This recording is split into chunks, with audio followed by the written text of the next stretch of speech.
Good afternoon. It is 3:45 or so on the 25th of October. It's time to work on Dorothy again. Been about 2 weeks. So to tell you the truth, I forget a lot of where I was. I was in the process of getting the outer sill fitted, and I'm going to continue with that today. I've got a couple holes to patch. This guy down here I want to redo. This stuff up here I want to redo. But otherwise, I should be very close to being ready to put that outer sill and get that tacked in.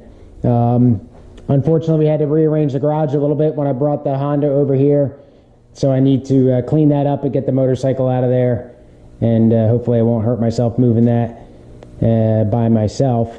So hopefully get this rearranged in here, so that's probably going to take at least 15 minutes to a half an hour, but then I will get to work.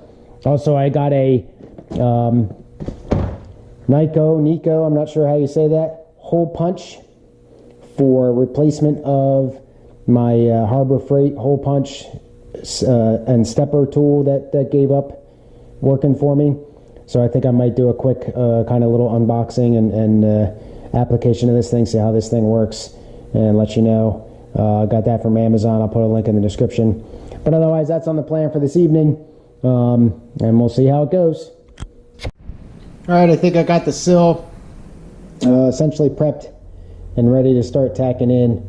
I had to adjust the front cap a little bit, and I'm still not, frankly, real crazy with the way that fits, but I don't know another way to do that. There's a pretty good divot here that I'm going to try to still work on a little bit now that got that thing in. But before I do that, I want to weld the cap in. Right now I just have it with sheet metal screws.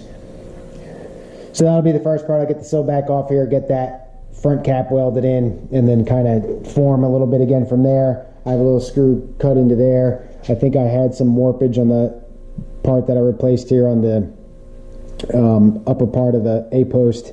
So that's you can kind of see there's some waviness in there. I don't think it's my sill as much as it's the repair piece or a combination of the two. But just as I go along, I'll fit this up and use the kind of walk along the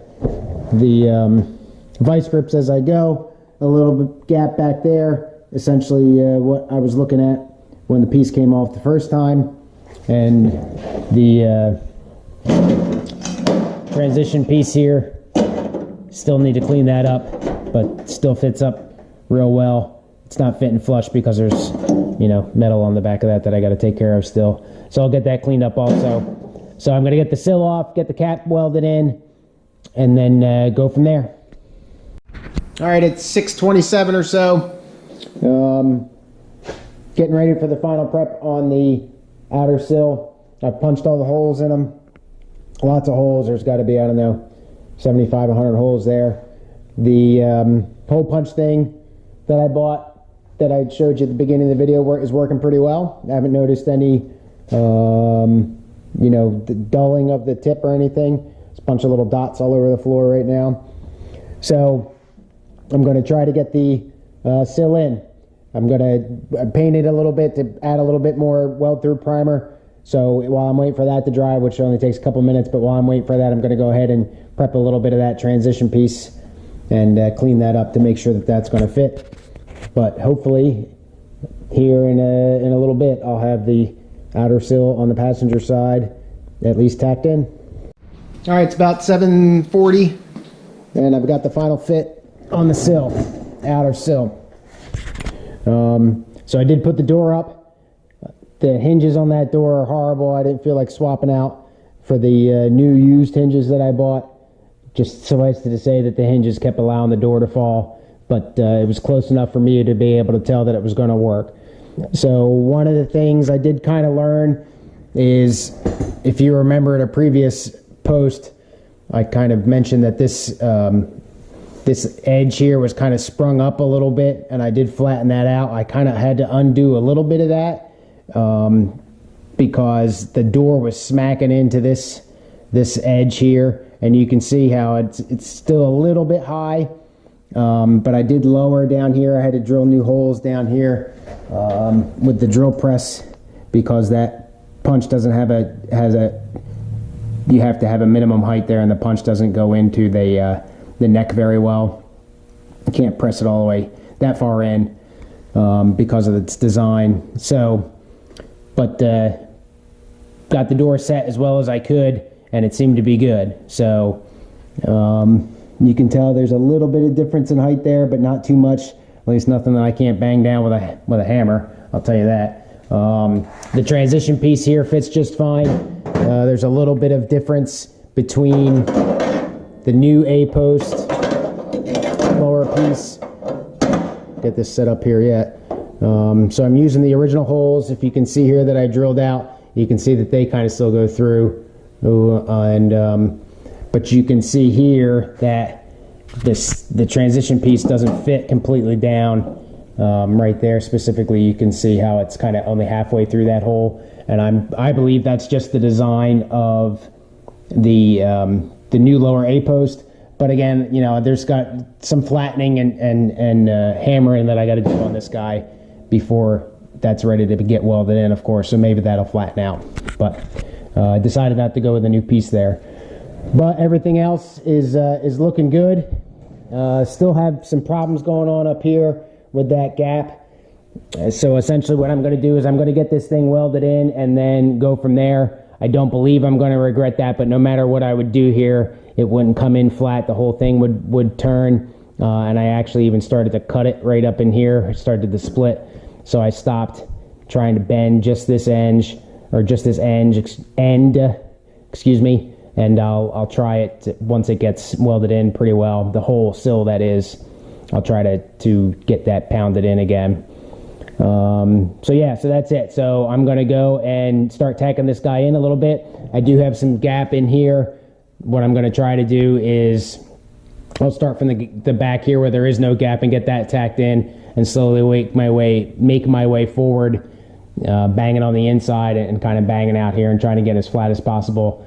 And if I have to put another screw in for a screw hole, I'm going to do that. So yeah, so there you go. So pretty happy, finally. I've got some outer sill action going, I think. And I'm going to break open the welder here and tack several spots, not all of it, but several spots, and kind of work my way across. And then I think I'm going to call it a night, a little early tonight. I got some stuff to do at home before I get ready for work tomorrow. So I'll probably do one more update just to kind of give you a final clearing, and then that'll be it.